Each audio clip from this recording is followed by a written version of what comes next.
Hey everybody, it is TorontoUnicorn here, and I just got inspired to talk to you today about how to make somebody shut the fuck up. Because we've all been there. We've been stuck in a situation or a conversation or something that we didn't want to be in, and we don't know in our head how do we make it stop, right? It could be at work, it could be on the subway where somebody's harassing you or asking you for something.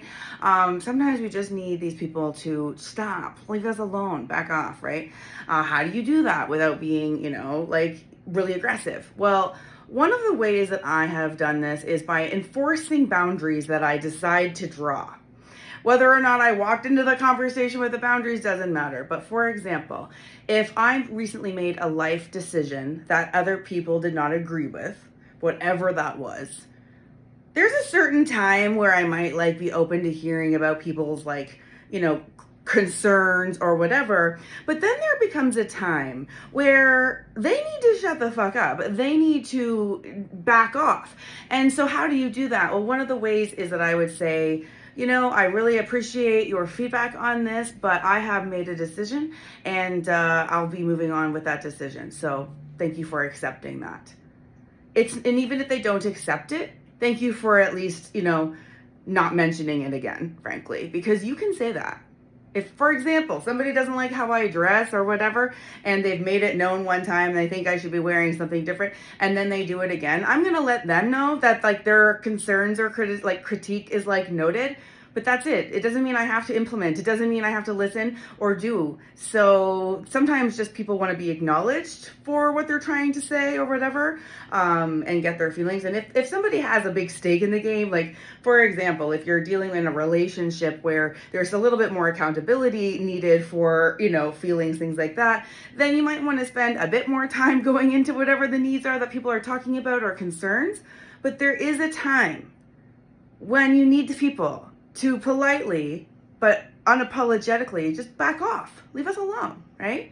If you have a friend that's nosy in your business, maybe you broke up with a guy, maybe you're thinking about getting back together with him, and they've all got all sorts of opinions about it. The truth is, we all have opinions about things, but it doesn't mean we should be making our decisions in life based on other people's input. And sometimes we just need other people's input to stop, because we're not accepting it anymore. And that's the phrase that I want you to remember is, thank you, but I am no longer accepting feedback on this decision. Perfect. You can steal that sentence, okay? I am no longer accepting your criticism on my girlfriend or pet or baby name, whatever it is that people are like, what the fuck? You can say, thanks, but no thanks. Not interested anymore. Unsubscribing to criticism about this decision. So it's not always easy, but there is a sense in my body and my soul and my peace that I no longer in life am going to endure situations that I don't want to be in. Not even for an hour.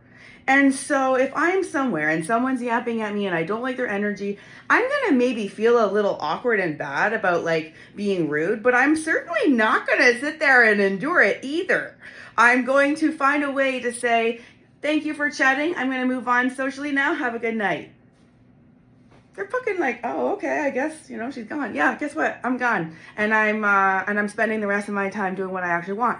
So yeah, it comes down to enforcing boundaries. It takes some practice, just like building a muscle up. You gotta, use it and get comfortable with it. So I do a lot of videos and topics about forcing boundaries, especially when there's specific ones, like people just stop yapping at us, stop criticizing us, stop questioning our decisions. So that's why I affectionately call this one, How to Make People Shut the Fuck Up, because we've all been there and enough.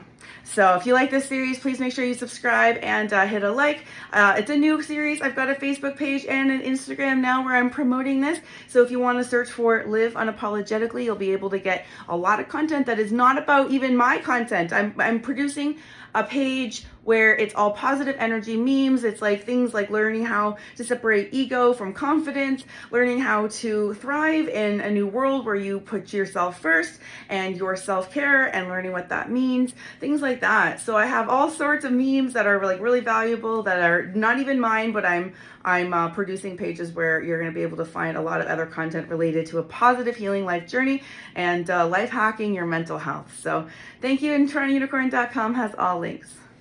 I may not have life all figured out either, but I have learned some lessons along the way, and you're welcome to them. Click on your screen to get more of my content.